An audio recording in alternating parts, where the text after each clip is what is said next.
Boa noite.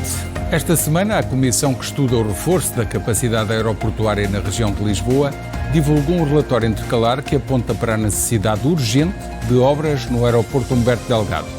Desde a saída do terminal militar de Figo Maduro e a construção do terminal 3, até à extensão do taxiway ao longo de toda a pista, passando pelo desvio de aviões de carga e charters para Beja e de jatos privados para Tires, o objetivo é reforçar a capacidade do velho aeroporto da Portela. Estas obras, avaliadas em pouco mais de 250 milhões de euros, permitirão garantir o regular funcionamento por mais 7 ou 8 anos, para lá de 2030. Um período que dará tempo para o lançamento das novas obras de um novo grande aeroporto em Lisboa, na área de Lisboa, cuja localização deverá estar escolhida no final deste ano ou no primeiro trimestre do ano que vem.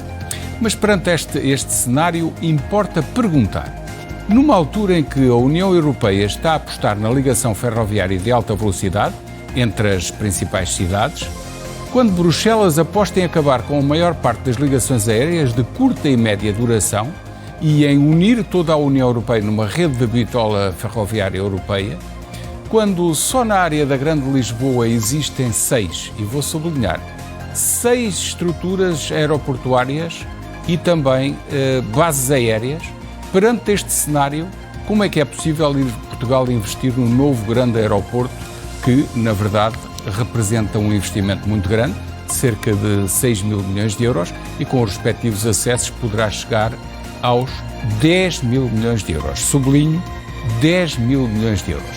Ora, este é o tema para a conversa e para o debate. Convidados desta edição, contamos ter Fernando de Almeida Santos, engenheiro, é o bastonário da Ordem dos Engenheiros, está fora do país, entrará por Skype a qualquer momento, vamos esperar que a ligação, aliás já temos aqui Fernando de Almeida Santos, também Jorge Paulino Pereira, engenheiro, especialista de transportes, professor do Instituto Superior Técnico, está à minha direita, à vossa esquerda no ecrã, e Fernando Nunes da Silva, agora sim, aí está ele no ar, Fernando Nunes da Silva, engenheiro, urbanista, professor do Instituto Superior Técnico, foi vereador da Câmara Municipal de Lisboa. E agora, Jorge Paulino Pereira, estamos a vê-lo, agora sim estão devidamente apresentados. Meus senhores, obrigado pela vossa presença. Vou começar pelo bastonário da Ordem dos Engenheiros, Fernando de Almeida Santos, a quem pergunto, se me está a ouvir bem, espero que sim, a quem pergunto que reação teve a este relatório, que se pode considerar intercalar ou intermédio, da Comissão que estuda a localização do novo grande aeroporto, recomendando que se façam rapidamente obras no aeroporto da Portela, e obras que não são assim tão caras face ao que seria construir um novo grande aeroporto, pelo menos para assegurar a capacidade durante mais 7 a 8 anos. Muito boa noite a todos os presentes e a quem está a ouvir e a ver. Quero começar por agradecer o convite à Ordem dos Engenheiros para estar aqui no Negócios da Semana e dizer que, relativamente àquela pergunta que me faz, suponho que este relatório só demonstra a normalidade daquilo que é a necessidade de Portugal imediata relativamente ao aeroporto Humberto Delgado. Portanto, está de acordo com essas obras? Já da última vez que tive a oportunidade de estar no programa do José Gomes Ferreira, tive a oportunidade de dizer que, até termos uma solução definitiva para Portugal e estruturante, que teríamos que ter, e já vêm muito atrasadas, estas obras que agora estão sugeridas como urgentes no aeroporto Humberto Delgado. Portanto, sob esse ponto de vista, não merecem muitas dúvidas essa necessidade dessas obras para melhorar, e, no entretanto, e a curto prazo, o aeroporto de Lisboa. Mas não será possível encarar estas obras como uma solução de muito mais longo prazo, uma vez que, como vimos e falámos aqui no início deste programa, aquilo que será a necessidade de ligações aéreas a muitas cidades da Europa irá desaparecer com uma rede ferroviária de alta velocidade. Aliás, esse é o movimento que já existe em países como a França, a Áustria e a própria Espanha também já está a ir por esse caminho, com uma rede ferroviária muito avançada, aliás, das mais avançadas do mundo, e aquela necessidade de ter um hub, uma zona de ligação enorme aqui na Grande Lisboa, progressivamente será esvaziada. Não será esse o cenário mais razoável?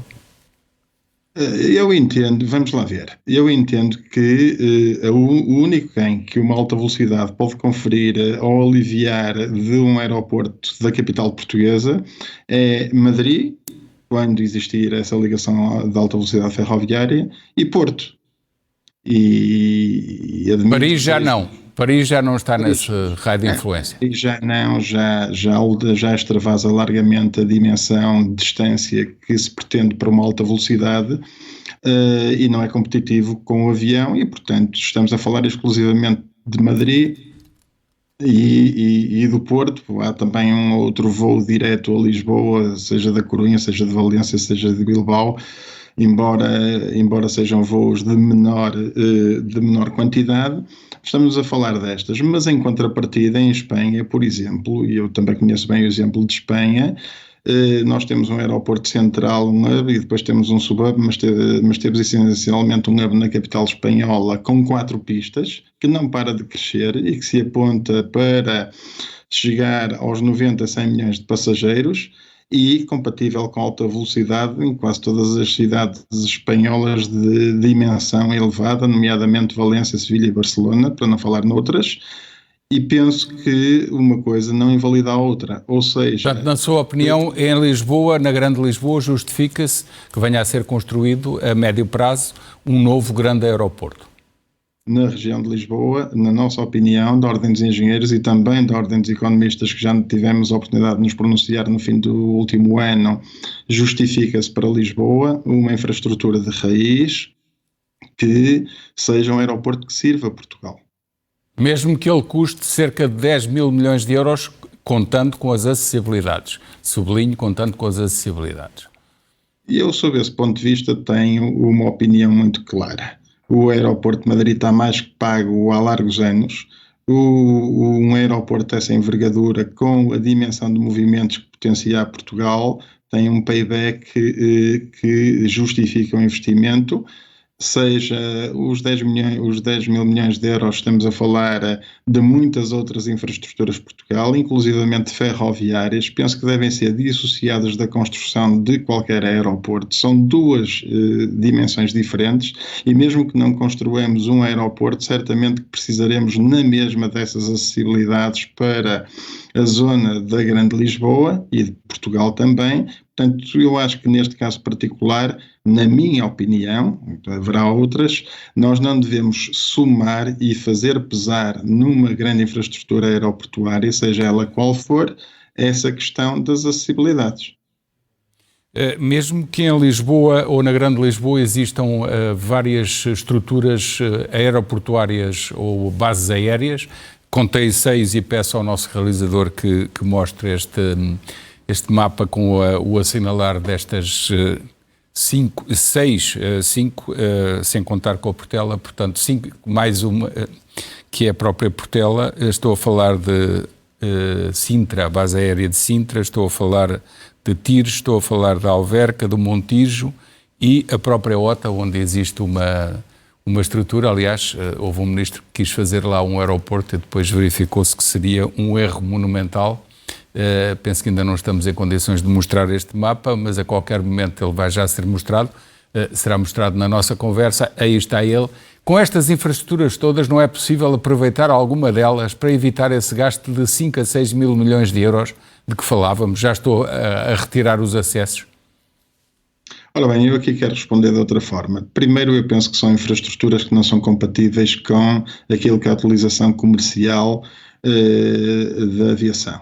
Mas, independentemente disso, eu penso que, existindo uma dimensão de forte estudo em Portugal, com uma comissão técnica independente, com todos os cenários envolvidos e mais que estudados, estarmos agora a criar novos cenários e justificar com pequenos aeroportos, essencialmente de índole militar ou privada, uma solução integrada para Portugal, quando nós precisamos de uma infraestrutura. Nós precisávamos, por exemplo, na Portela, de 2 pistas no mínimo. Já atualmente não temos condições de a fazer, e portanto, se essas 6 infraestruturas fossem amovíveis e juntadas à Portela, provavelmente, se calhar, tínhamos aí a solução para Portugal, mas não é isso que acontece. E, portanto, eu penso que este cenário de criar aqui uma envolvente de 5 ou 6 pequenas infraestruturas à volta para, no fundo, gerar remendos para uma solução que se quer de raiz para Portugal,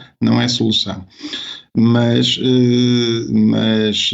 admito que haja outras opiniões. Esta é aquela que temos vindo a defender e entendemos que Portugal só está a perder comparativamente com outros países e por si próprio competitividade internacional em muitas dimensões, porque já recusamos de forma sistemática capacidades por não as termos. Já voltamos à conversa. Fernando Nunes da Silva, as mesmas perguntas, a começar por este relatório da própria Comissão que estuda a possibilidade de um novo grande aeroporto na região de Lisboa, mas que vem dizer, até que ele esteja construído, faça-se obras na Portela urgentemente. E o teor do que foi dito, concorda? A questão, eu acho que é um bocado curioso, é como é que as posições e os objetivos com que a Comissão Técnica Independente foi criada vão variando ao longo do tempo, não é? Porquê é que diz isso? E inclusivamente propostas ou soluções que foram liminarmente rejeitadas à cabeça como hipótese de estudo de soluções duais, afinal agora começa-se a caminhar nesse sentido, não é? Bom, duais é o Portela mais um. Portela mais um, quer dizer, sim. É uma das coisas que me faz sempre um bocado de confusão, é quando se está a fazer uma análise em que se procura varrer as várias alternativas, que não se estudem todas as hipóteses possíveis, não é? Beja, obviamente toda a gente percebeu que era extremamente longe e, portanto, ser aeroporto principal estava completamente fora de questão, mas agora é a própria Comissão que diz que pode para lá desviar tráfego aéreo. Portanto, em que é que ficamos? Quer dizer, por um lado elimina-se, mas por outro lado considera-se. O que eu penso é o seguinte, nós temos numa situação de relativa incerteza quanto ao futuro. Ainda hoje o Banco de Portugal veio rever em baixa as previsões de crescimento da economia portuguesa. E já agora acrescentemos, os juros da dívida continuam a subir nos mercados internacionais. Nós continuamos a ter uma dívida pública que está a baixar em termos de percentagem do PIB, porque a inflação se encarregou de aumentar o PIB. Portanto, é uma baixa artificial, digamos absoluto, assim. Claro, o valor absoluto da dívida continua a crescer. Não é? Bom, eu fico um bocado estupefacto como é que um país que tem estas condições, em que os serviços públicos essenciais estão-se a degradar a uma velocidade absolutamente inimaginável. Não é? Como é que nós ainda continuamos a achar que temos condições para construir um grande aeroporto no meio de Ninhures, com todas as necessidades de acessibilidades que isso pressupõe? Bom, e aí estou em profundo desacordo com o que disse o meu bastonário, porque de facto há outras soluções para a alta velocidade que não implicam uma ponte de 2.200 milhões de euros, que é aquilo que era 1.000 milhões de euros, que era aquilo que estava previsto. Portanto, há outras soluções, basta fazer uma travessia na zona de Alverca, ou mesmo na zona do Carregado, para o custo já está a falar da alta velocidade ferroviária, claro, para ligar. Mas ninguém vai fazer um aeroporto de raiz sem ter uma ligação à alta velocidade. Quer dizer, será a loucura completa. Quer dizer, em toda a Europa está-se a gastar milhares de milhões de euros a fazer ligações ferroviárias aos aeroportos que não as tinham.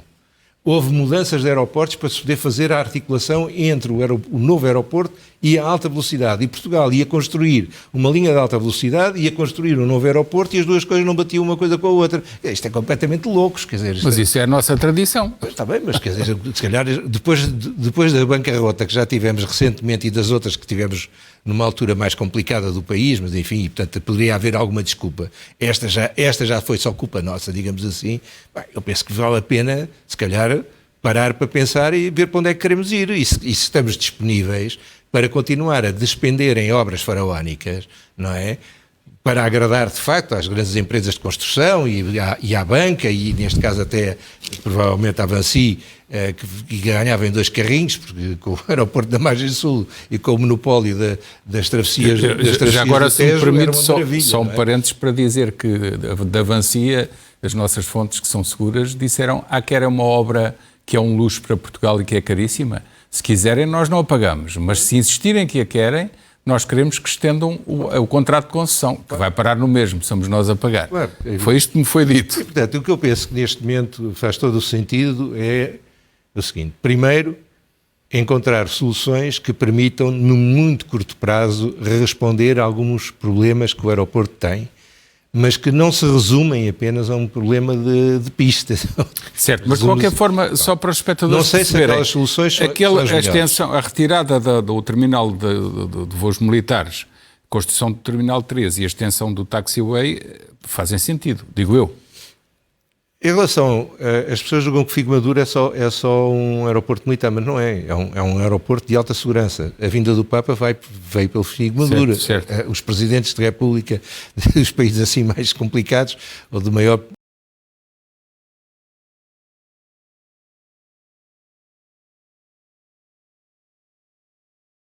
Ontem, portanto, obriga a ter... Exatamente, mas portanto não é uma coisa que se faça assim e já está. Certo. É só isso que eu quero dizer. Não sou perito aeroportuário para poder dizer-se que aquilo que está a ser proposto são as melhores soluções para aumentar a capacidade da Portela. O Pompeu Santos tinha uma solução de prolongar o taxiway até ao final da pista, com algumas demolições que era preciso fazer ali a seguir ao aeroporto, mas que não eram nada do outro mundo, e isso aumentava logo a capacidade. E não retirava o terminal militar? E não era necessário tirar o terminal militar. A questão daquilo que eu saber em relação à Portela, um dos problemas principais tem a ver com parqueamento. Portanto, não é tanto o problema da pista propriamente dito, porque Gatwick só tem uma pista e tem muito mais movimentos que tem a Portela. Portanto, o problema não é só o problema de pista. E o problema de pista, neste caso concreto da Portela, tem muito a ver, se não estou em erro, tem muito a ver com o problema do taxiway. Portanto, com a utilização de uma parte da pista como taxiway. E isso diminui significativamente a sua capacidade. Agora, aquilo que me parece que é fundamental, e desse ponto de vista, creio que esta posição da Comissão Técnica Independente reabre uma discussão, que é a seguinte: afinal, é possível ter soluções intermédias, primeiro ponto. Segundo ponto, é possível, se calhar, pensar numa solução dual em que se aproveita toda a infraestrutura que já hoje existe na Portela e aquilo que se transfere para outro local é uma pista ou duas pistas paralelas para poder fazer o tal reforço que na Portela não é possível fazer. Então, nesse caso, já se pode equacionar outra vez o Portela mais Montijo? Não, Montijo acho que não tem qualquer hipótese de funcionamento por vários motivos, acho que já está completamente arrumado. Eu penso que Montijo foi um truque que foi lançado para cima da mesa para se continuar a operar na Portela e não aborrecerem a Avancia. Vamos por exclusão de partes. Não é viável. Vamos por exclusão de partes. E o Portela mais Alverca, que está na linha do próprio comboio? Eu penso que Portela mais Alverca tinha todas as condições para funcionar. Eu gostaria de ouvir a explicação do porquê, mas só um pormenor importante. Sim. É que a própria ANA diz que o Eurocontrol disse que não podia ser porque não havia a distância entre alinhamentos suficiente. Há mais que suficiente. Aliás, é muito superior a todos os aeroportos europeus onde existem mais... Então é a ANA que não quer esta solução. Não, é a ANA que não quer essa solução, porque lá terá as suas razões para isso. Agora, há uma coisa que para mim é perfeitamente claro. Tal como não se deve prescindir da Portela como aeroporto de cidade, também não se deve aumentar a capacidade da Portela, porque os impactos sobre a população da cidade de Lisboa, para além dos riscos que se podem correr, aumentam exponencialmente. Então, mas a retirada dos jatos privados para tiros... Não é suficiente. Da carga para... Certo, mas só para concluir. Da carga para Beja e de alguns charters para Beja seria uma ajuda. Seria uma ajuda, embora me pareça que a questão fundamental é o tipo de voo. Por exemplo, na proposta da Portela mais Alverca, a pista é recuada 1 km dentro do aeroporto. O que quer dizer que os aviões passam a sobrevoar a cidade universitária cerca de 200 metros acima do que sobrevoam hoje. E, portanto, o número de pessoas que são afetadas baixa daquilo que eram os 200 mil que estavam antes da pandemia para cerca de 60 mil. Portanto, afetadas pelo ruído, nesse caso. Afetadas pelo ruído. Portanto, muitíssimo menos. Por outro lado, introdução de horários muito mais rígidos, coisa que hoje em dia não acontece. Quer dizer, como sabe, o horário foi alargado E para além do alargado, a penalização neste momento compensa, quer dizer, compensa pagar a multa por aterrar ou levantar fora. Levantar é mais difícil. Para os espectadores perceberem, em resumo, a solução que defende é a Portela com o reforço da capacidade de utilização, mais a Alverca, que tem tecnicamente a possibilidade de ser utilizado, está junto à linha de comboio e a solução é muito mais barata. Em 3 palavras, para ser muito rápido. Aumentar o que for possível neste momento na Portela para ganhar tempo para construir a Alverca, porque o tempo de construção da Alverca é extremamente reduzido, podíamos depois explicar porquê. E, portanto, é muito mais reduzido do que seria em Alcochete. Não se compara, porque em Alverca é fazer uma pista sobre um mochão e, portanto, não tem qualquer implicações com nada à volta. O mochão, neste momento, não tem qualquer utilização, está salinizado, para além de que o Porto de Lisboa tem que dragar agora a cala para fazer o transporte de embarcaças para Castanheira do Ribatejo e pôr lá as areias, portanto era ouro sobre azul, digamos assim. E, portanto, mas isso tem um determinado tipo de tempo, tem 3 anos para construir, 3, 4 anos para construir. E, portanto, durante esse tempo temos que melhorar a Portela, mas não no sentido de manter a Portela como aeroporto principal, mas no sentido de progressivamente passar o tráfego para a Alverca, porque não tem impacto absolutamente nenhum. Por exemplo, na zona de Alverca são afetadas 170 pessoas, que é uma coisa absolutamente ridícula. Porquê? Porque aquilo é sobre o rio, a aproximação e o levantar é sobre o rio e, portanto, não afeta as pessoas do ponto de vista do ruído. Porquê é que acha que há tanta resistência a estudar essa solução, tanto da parte do Governo como da própria ANA? Porque quando foi estudada as hipóteses das várias bases aéreas em torno de Lisboa, a pista de Alverca, de facto, era incompatível com a pista da Portela. Ou por outra, a pista da Portela é que é incompatível com a pista da Alverca, porque a primeira que foi construída foi em Alverca. O primeiro aeroporto foi em Alverca. E depois, quando foi para a Portela, aquilo foi paralelo, se não estou em erro, em termos históricos, depois houve uma rotação da pista e aí as duas pistas ficaram incompatíveis. Portanto, agora tem que se construir uma nova em Alverca. Exato. Portanto, a pista que lá está não vai ser uma pista para funcionar, vai funcionar como taxiway. As 2 pistas paralelas são construídas em cima do mochão. E essas sim são paralelas à da Portela. Portanto, deixou de haver isso. Agora, o que é espantoso é que isso já foi definido já há uma série de anos e ainda muito recentemente com altos responsáveis políticos continuavam a dizer que a Alverca não... Infelizmente teve que ser abandonada porque a pista era incompatível com a da Portela. Portanto, aquilo passou, essa informação passou, continuou, consolidou-se, por mais que a antiga que já não é, continua. Quem comprou os terrenos da zona de Alcochete e da Canha não quer mesmo que se faça ali. Pois, quer defender o seu pecado. Grande parte dos terrenos que são suscetíveis de ter uma operação interessante de renovação urbana, como se fez na Expo, são públicos. Há muito canto público ali. E, portanto, aquilo podia ser, do ponto de vista até urbanístico, uma operação extremamente interessante. Para além de poder constituir a grande estação ferroviária com a alta velocidade, sem ter que fazer o sangue, como foi dito agora recentemente, da passagem de alta velocidade por Vila Franca de Xira e Alhandra. Que era possível fazer com um bypass. É uma solução muito mais barata, neste caso, e mais prática. Claro. Muito bem. Jorge Paulino Pereira, são muitas questões, mas volto à primeira, que é este relatório intercalar. Parece-lhe interessante e arranja uma solução que pode perdurar por bastante tempo e depois ter mais uma infraestrutura a ajudar a Portela? Ora, muito bem. Antes de mais, quero cumprimentar não só o José Gomes Ferreira, como o bastonário Engenheiro Almeida Santo, como o professor Fernando Nunes da Silva. É sempre um prazer estarmos a discutir. E comissões técnicas independentes, para mim, não existem.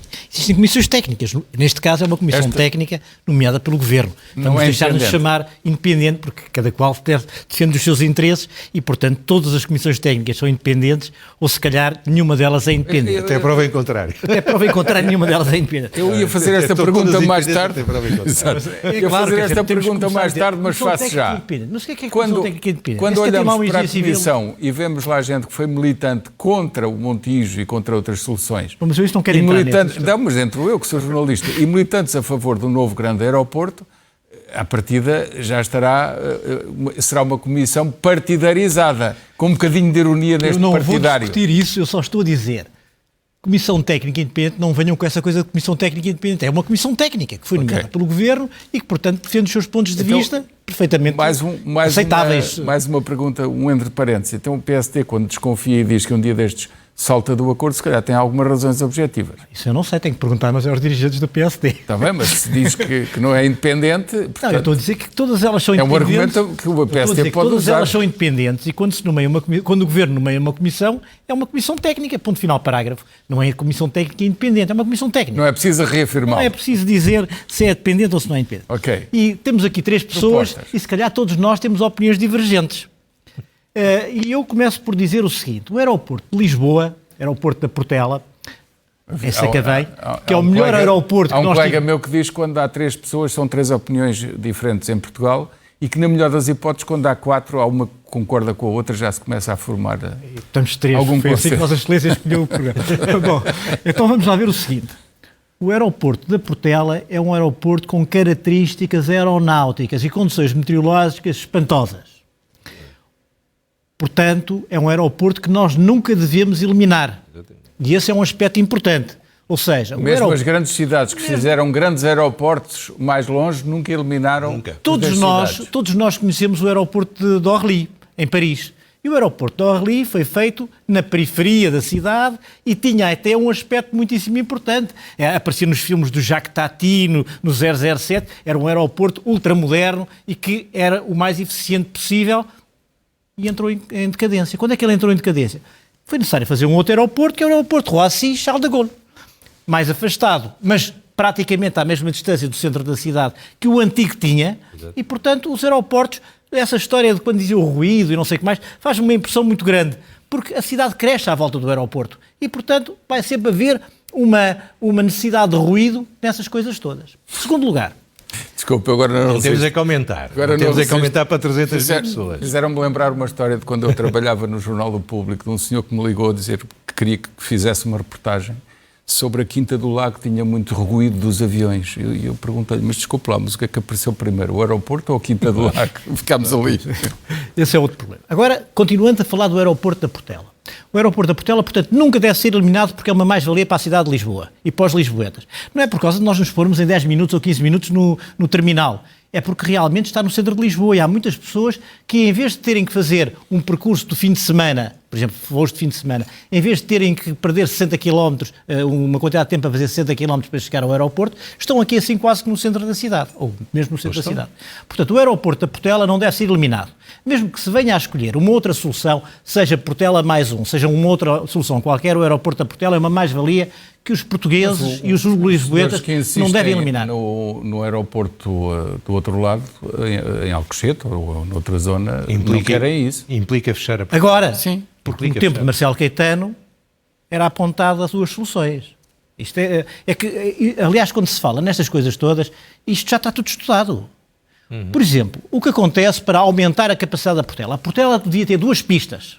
Porquê é que não tem 2 pistas? É muito simplesmente porque houve a Alta de Lisboa, e tu conheces isso bem, a Alta de Lisboa, em que, por simplesmente, houve um grupo económico que tem a ver com fez a Alta de Lisboa. Ao fazer a Alta de Lisboa, eliminou a possibilidade de fazer uma segunda pista. Tem a ver com um senhor que vivia do outro lado do mundo e que tinha cá alguns empregados que ainda hoje são famosos e mandam muito no nosso país, não é? Ele é que já está muito no outro lado do mundo.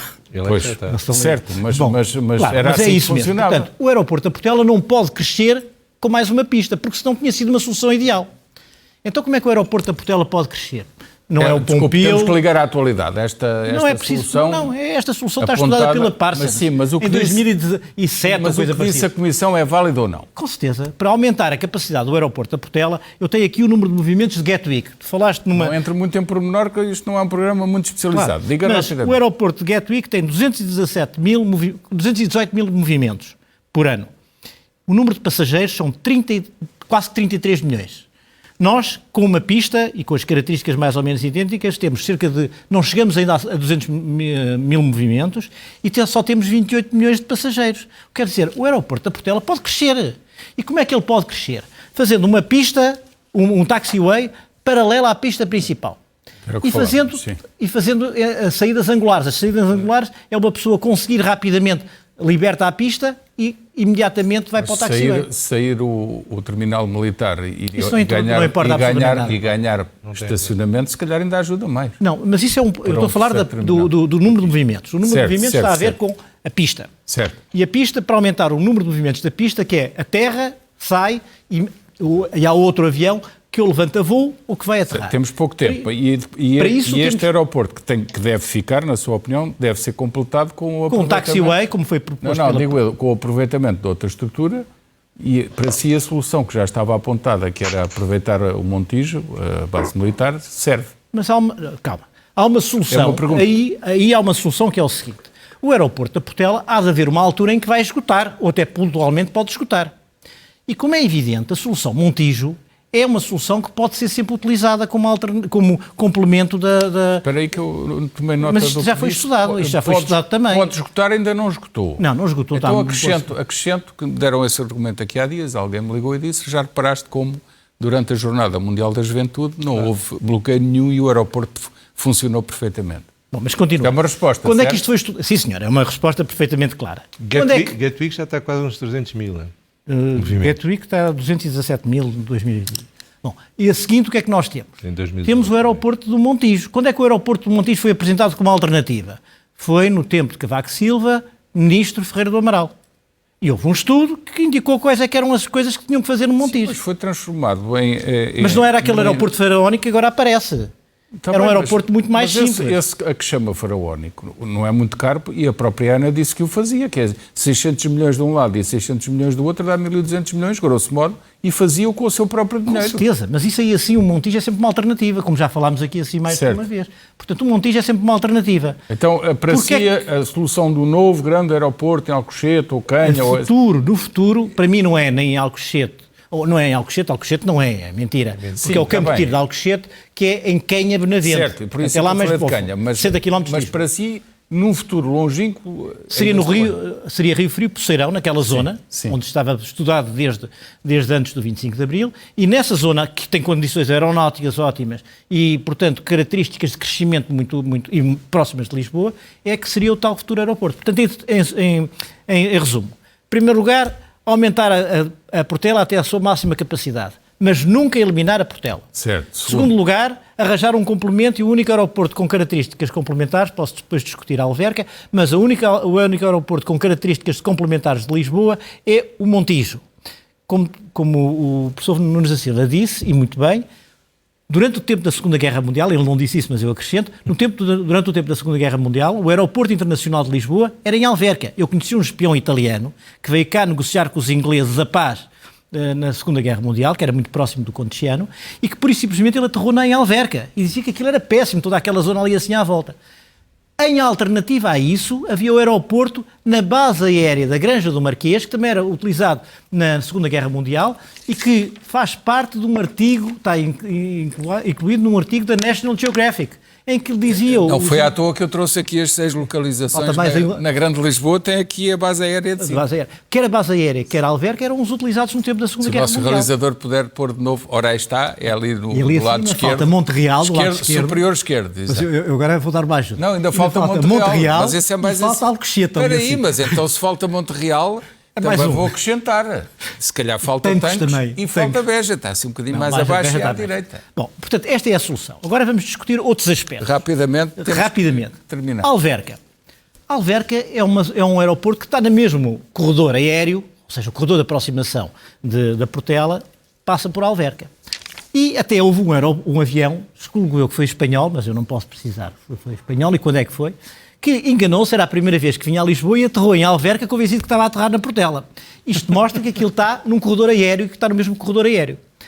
Qual é que é o problema da Portela e porque é que não podem ser utilizadas em simultâneo a pista da Portela e a pista da Alverca? Porque para controlar... A nova pista da Alverca. Nova, certo. Com a nova pista da Alverca. Uma pessoa, para utilizar em simultâneo... Cuidado de dizer que teria que ser refeita. Para ter os dois aeroportos a funcionar em simultâneo, é preciso que exista uma torre de controle, que é fundamental. Um grande desastre aéreo que houve e que tem havido, por exemplo, o de Tenerife, são falhas dos controladores aéreos, que estão na base de controle. Ora, nós não temos ainda, isto não quer dizer que no futuro não seja, Mas nós, neste momento, não temos a capacidade de ter o controle simultâneo da Portela e o controle simultâneo da Alverca, porque estão no mesmo corredor aéreo pelas razões que eu apontei. Portanto, a Alverca acaba por ser chumbada pela Eurocontrol de uma forma fácil. Estão no mesmo corredor, não podem ser controlados pela mesma torre de controle. Esse é um aspecto fundamental. Outro aspecto que Tem também... que terminar mesmo. 10 segundos. 10 segundos. Então, o aeroporto de Beja. Quando apareceu o aeroporto de Beja, gastaram-se lá 30 milhões e eu fui convidado para fazer uma intervenção e chamei-lhe o Aeromoscas de Beja. Metade da sala saiu, porque estava tudo chegado ao governo e à solução, saíram todos. E quem era o ministro era o Jorge Coelho. Falei com ele e ele, a última vez que eu estive com ele, foi num jantar na Sociedade de Geografia de Lisboa, em que ele se virou para mim e disse assim, olha, que eu sempre estive de acordo consigo com Beja, porque aquilo nunca investi nada em Beja. E sabe que mais? Eu não consigo arranjar um único operador que vá trabalhar para Beja. Pronto, então, se não consegue arranjar um único operador que vai trabalhar para Beja, aparece aqui uma solução de Beja, não tem lógica nenhuma. Fernando, rapidamente. Não, só para dizer que a questão do controle das duas pistas é possível e já nos informamos sobre isso. Ok, fica esclarecido. Fernando Almeida Santos, alegações finais, estamos mesmo quase na meta. Alegações finais. Ora bem, eu penso que, começando por Alverca, acho que é um falso problema. É uma solução já não está em discussão em cima da mesa pela Comissão Técnica e, portanto, nós temos que decidir por Portugal e depois de haver a decisão avançar-se. E há muitos problemas em Alverca, começando por aquele ser um ilhéu, começando pelas acessibilidades. As acessibilidades norte a Lisboa, eu acho fantástico dizer-se que não é preciso fazer nenhum acesso a Lisboa se nós chapássemos com outra infraestrutura de alguma envergadura no norte de Lisboa. Nós sabemos quais são as grandes dificuldades da A1, tínhamos claramente que ter novas acessibilidades e alta velocidade aí então já não somava sequer ao aeroporto, mas como é um falso problema, não existe essa solução em cima da mesa. Penso que é um falso problema porque foi eliminado por causa do número do ruído que afetava, era a solução que afetava mais população em termos de ruído. O que é espantoso porque neste momento está-se a aumentar a capacidade da Portela, que é onde exatamente a população é afetada. Portanto, a Alverca foi eliminada com base em falsos argumentos e em dados completamente inconcebíveis do ponto de vista técnico, que não são sequer defensáveis. Sem engenheiro, eu não tenho essa opinião, mas também não estou aqui a defender nem a atacar ninguém, cada um tem a sua opinião, mas há razões válidas por quem está com a responsabilidade de pensar nisso para o ter feito e eu não tenho dúvidas que o fizeram bem. A Portela está em stress já há algum tempo, teve em 2018 mais de 220 mil movimentos no ano, ultrapassou o limite máximo de conforto, chamemos-lhe assim, que é os 85% da sua capacidade técnica, que são 250 mil movimentos ano, e já com imensas recusas de movimentos. Atenção, estamos aqui a perder economicamente capacidade que Portugal tem de acolher mais voos. Estamos de acordo no geral, e eu fico-me por aqui, mas estamos de acordo numa questão, que é única, que é provisoriamente e a curto prazo, a Portela tem que sofrer ajustamentos, pelos vistos não são assim tão elevados quanto aparentemente pareciam inicialmente, mas precisa de ajustamentos para necessidades imediatas para Portugal, enquanto não se encontra uma solução definitiva. A única coisa que eu não excluo para além da solução definitiva é a eventualidade de Portela não fechar definitivamente no futuro, mas isso é outra discussão. E concordo com aquilo que foi dito, mas é uma segunda questão. Para já temos que resolver o problema de Portugal. Portugal não pode estar sujeito a incapacidades e se quiser ter uma dimensão competitiva que é mais que urgente e que se paga a si próprio a seu tempo, tem que a fazer. Meus senhores, faltava aqui muita coisa, nomeadamente aquilo que foi a posição do próprio presidente da TAP, que esta semana disse publicamente, vejam como faz falta fazer um novo grande aeroporto, até porque a companhia aérea TAP, para poder operar bem, tem que ter essa infraestrutura. Eu diria que se juntou ao lobby de quem quer um novo grande aeroporto, porque a TAP, se for comprada por outra grande companhia, haverá muitas alterações do hub e de outras questões operacionais. Já não temos tempo de discutir, infelizmente, meus senhores, muito obrigado pela vossa presença. foi seguramente serviço público. Obrigado também pela atenção dos espectadores. Até que quarta-feira tenham uma boa semana.